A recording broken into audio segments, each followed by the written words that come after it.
Buenas tardes.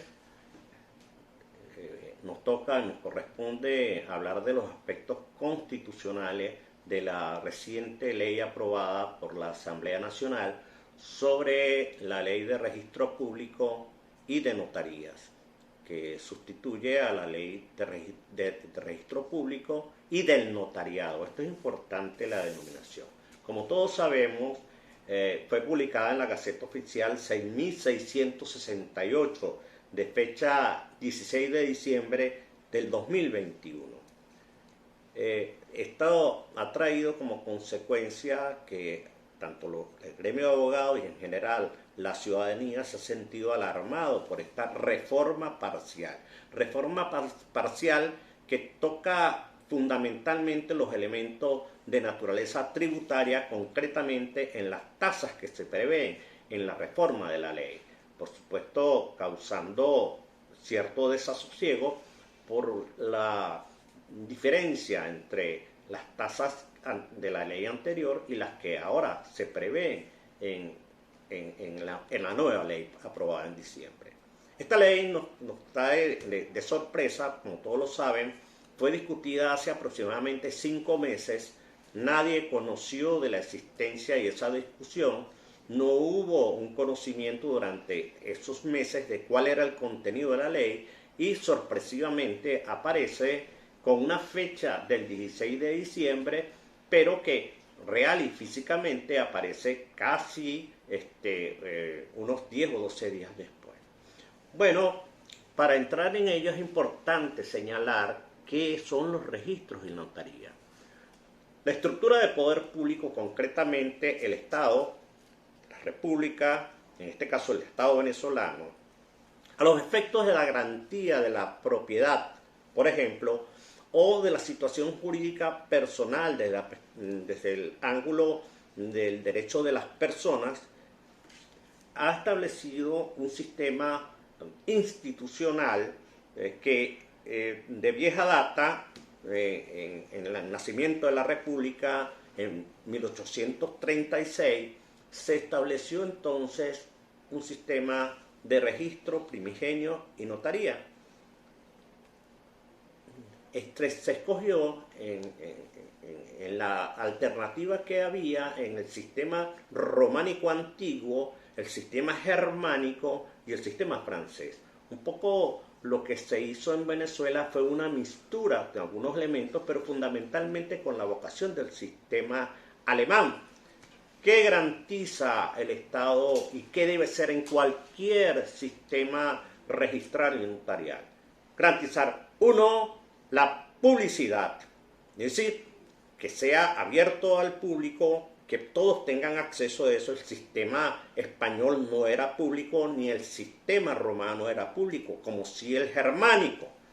En segundo lugar, la autenticidad, es decir, la capacidad de que el funcionario o los funcionarios que intervienen, bien sea registrador en cualquiera de sus gamas o notario, pueda dar fe pública de lo que allí esté. En definitiva, es seguridad jurídica.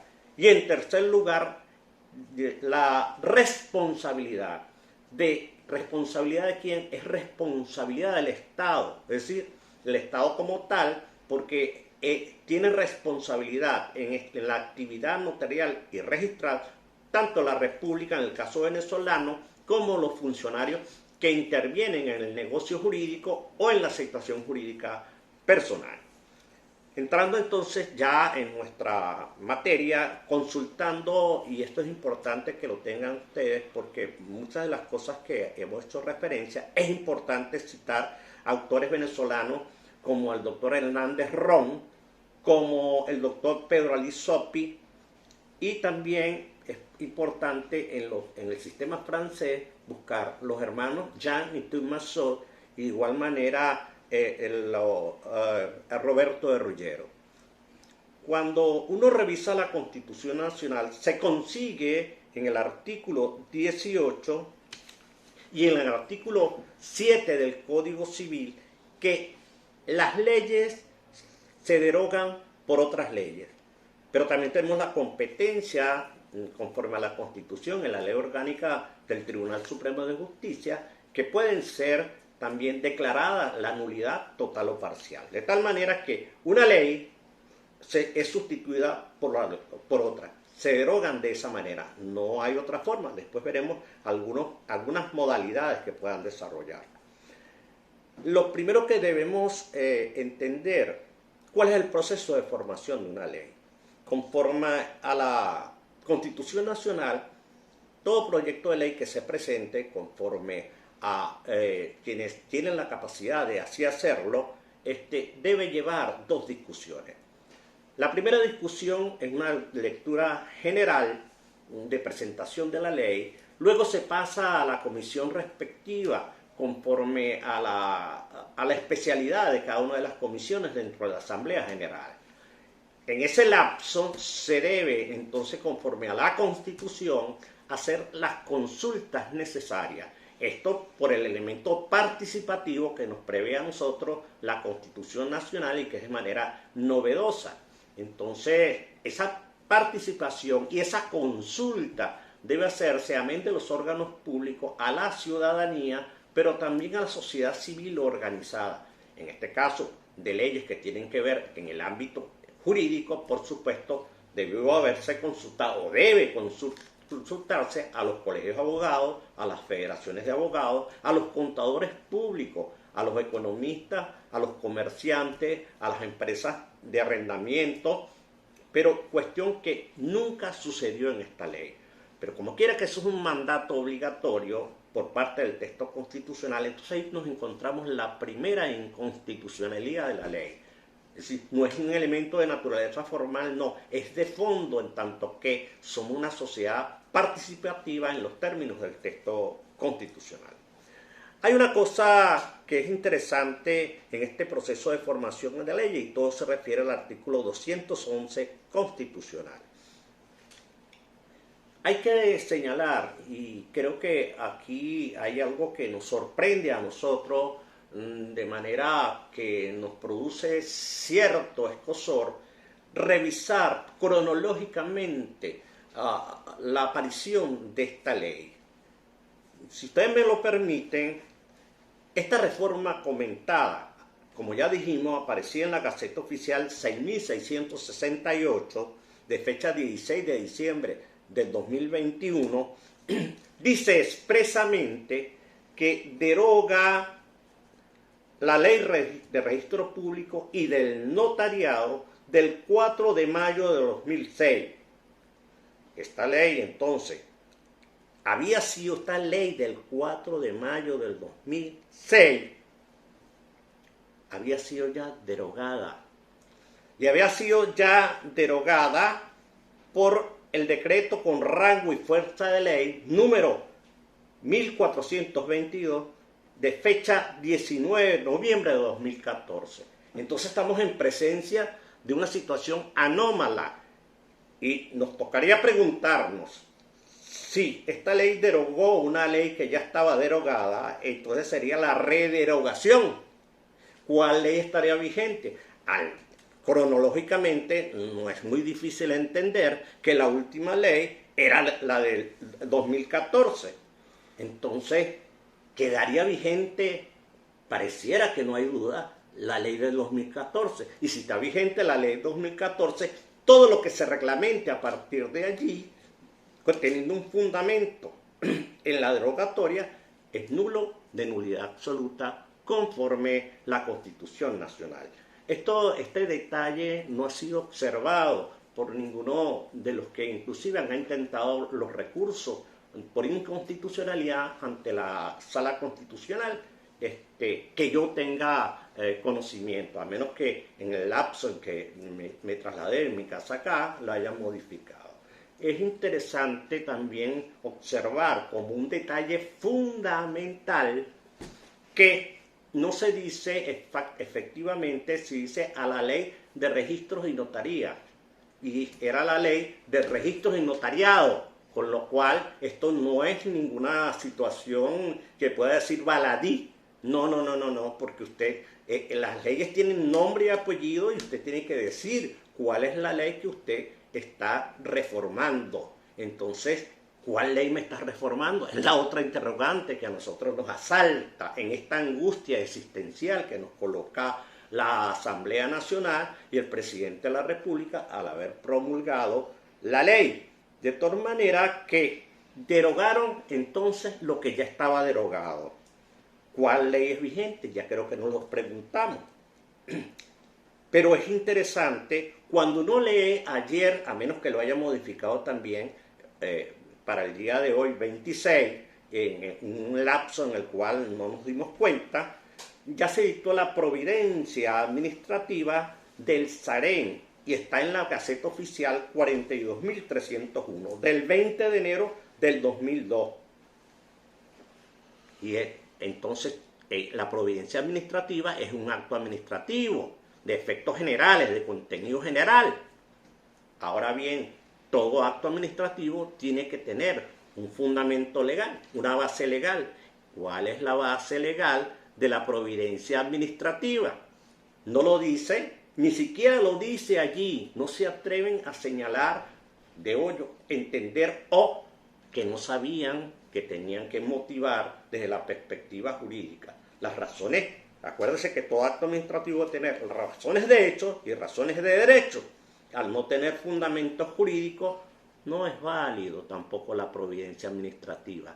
Pero si tocamos más a fondo, que creo que todos lo hemos entendido, si tampoco es válida la reforma porque reformó una ley que ya había sido derogada, entonces, ¿en cuál es el sustento? Que como ya hemos dicho, que todo esto, volvamos a el elemento a registrar, es para dar seguridad jurídica. Estamos en este momento en una etapa de inseguridad jurídica total.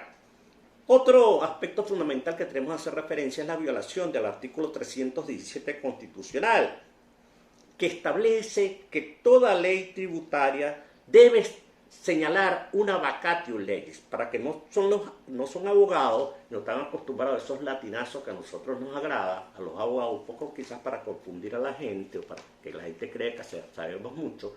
La vacatio legis es un espacio según el cual, como son leyes de naturaleza tributaria, hay que ajustar muchísimos mecanismos contable, económico, de naturaleza financiera, inclusive desde la perspectiva tecnológica, en lo que toca a las facturaciones, todos estos elementos, y la propia institución de registro de notaría deben adecuar tecnológicamente eso. Entonces, se ha dicho siempre que debe darse, y por mandato constitucional, yo lo digo por el 317, me interesa que ustedes también lo lean, para que vean con claridad que es una obligación si no se está en una actividad de naturaleza inconstitucional, porque es así como lo exige, so pena de nulidad.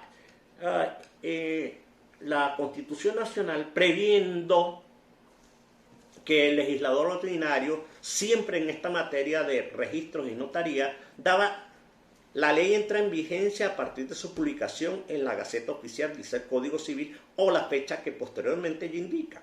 Pero eso mismo lo dice el 317, la fecha que posteriormente indica. Históricamente siempre se han dado en el área tributaria, la ley entra toda en vigencia, pero en los aspectos tributarios se había dado siempre 180 días. Pero como el constituyentista es previsivo, dice, en el supuesto de no señalarse el lapso por mandato constitucional, no debe ser menos de 60 días. Cuestión que no aparece en la ley, sino que dice toda la ley, que toda la reforma de la ley, disculpen, es totalmente tributaria. Los demás los dos últimos artículos son de materia eminentemente formal, pero del 1 al 7 son totalmente 100% tributarios. De tal manera que estamos en presencia de una reforma tributaria, que es totalmente tributaria, conforme al 317, que no se le aplicó la vacatio legis obligatorio por mandato del texto constitucional. Fíjense, cuando uno revisa la reforma de la ley, pero también revisa el texto constitucional, se da cuenta que conforme al 204, perdón, de la ley del 200, una ley de contenido tributario, perdón, el artículo nos habla de nosotros que es exclusivamente tributario. Pero cuando uno revisa la Constitución Nacional, en el artículo 187, ordinal sexto, se da cuenta que esa materia de manera expresa, clara y precisa señala que es la de competencia exclusiva y excluyente de la Asamblea Nacional.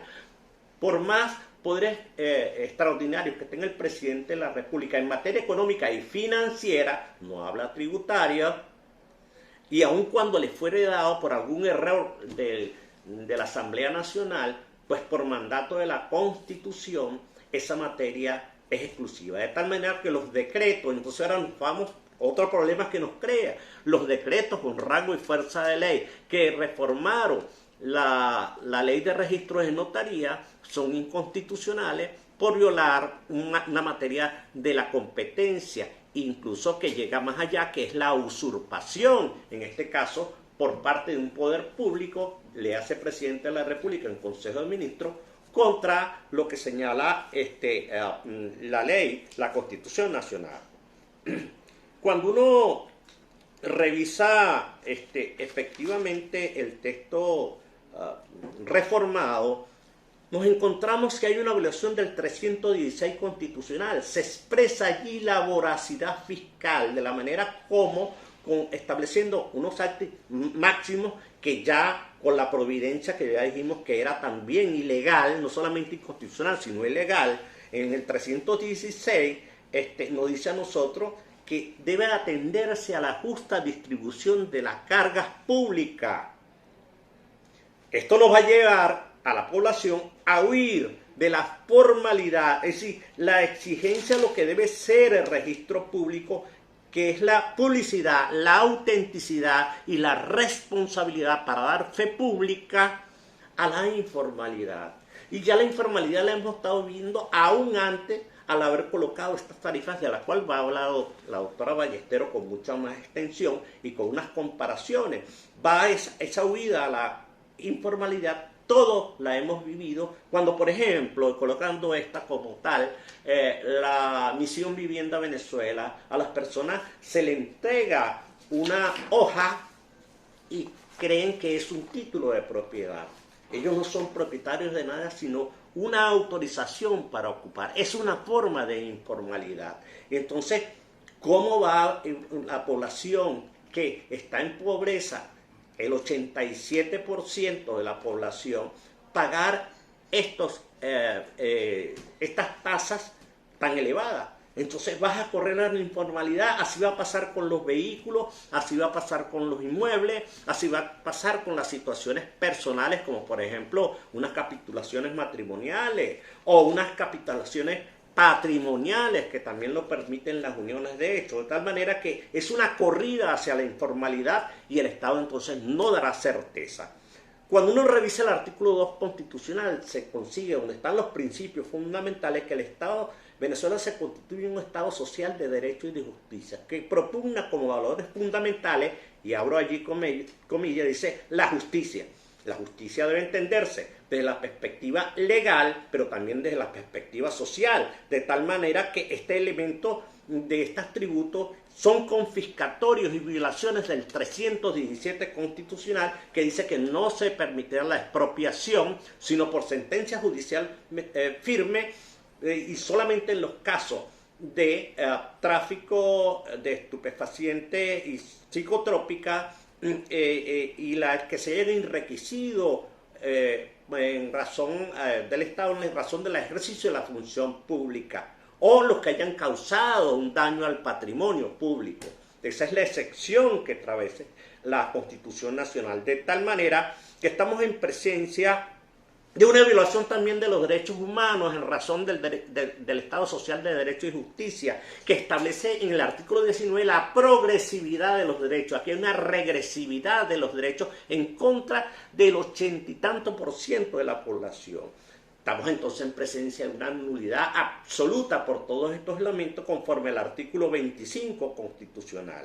pero que es que se ha producido también ya no una confiscación, sino también podríamos ver, perdón, no, unos elementos que pueden afectar la vida social del venezolano. ¿Cuáles son las propuestas que nosotros nos atrevemos a presentar? Nosotros hemos leído una demanda que cursa actualmente en la Sala Constitucional. Desde el punto de vista material, entendemos que tiene algunos elementos que son aceptables, pero desde el punto de vista del derecho que llaman subjetivo, que nosotros le llamamos procesal modernamente, y no sustantivo, vemos que hay una falla. ¿Por qué? Porque si lo intentó por amparo, la propia Ley Orgánica de Amparo sobre Derechos y Garantías Constitucionales prevé el amparo contra norma y no el instrumento procesal que fue utilizado en la demanda, con todo el respeto que me merece. Esa sería una solución. La segunda solución nos da a nosotros perfectamente la Ley Orgánica del Tribunal Supremo de Justicia y la propia Constitución, que es establecer una pretensión de naturaleza en sala constitucional basada en la nulidad, la pretensión de nulidad de un acto, de una ley. En este caso está prevista en el artículo 25 de la Ley Orgánica del Tribunal Supremo de Justicia, en el ordinal primero de dicha ley. ¿Cuál sería el procedimiento a desarrollar? Ya para concluir, el procedimiento está establecido en del 125 al 145 de la Ley Orgánica del Tribunal Supremo de Justicia, y que allí se puede perfectamente solicitar una medida cautelar. Por supuesto, la medida cautelar, ¿a dónde y con qué elementos vamos a conseguirlo nosotros?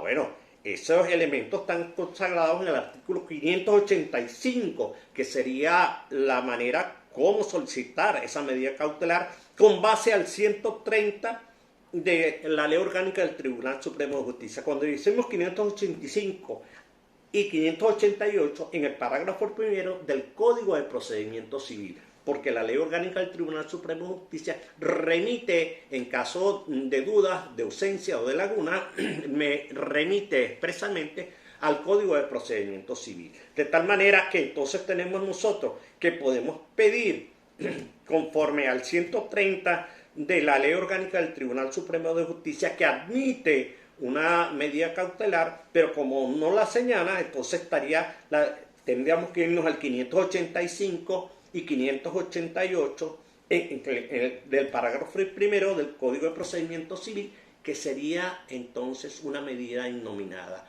tendente a suspender la aplicación de la referida reforma. La otra que se me ha dicho y la hemos negado es la posibilidad que tiene la Constitución, conforme al artículo 74, del llamado referendo abrogatorio. Es verdad, en Venezuela ahora aparece la posibilidad que nosotros los ciudadanos podamos abrogar las leyes, pero la propia Constitución en el artículo 74 lo prohíbe, tanto las leyes que sean de materia tributaria y las leyes de presupuesto jamás podrán ser objeto de abrogación, es decir, de derogación por voluntad popular. Entonces, allí entonces queda expresada nuestra inquietud, y espero que entonces, y estoy seguro que la profesora Ballestero va a ampliar más los detalles de naturaleza material. Gracias por tu atención.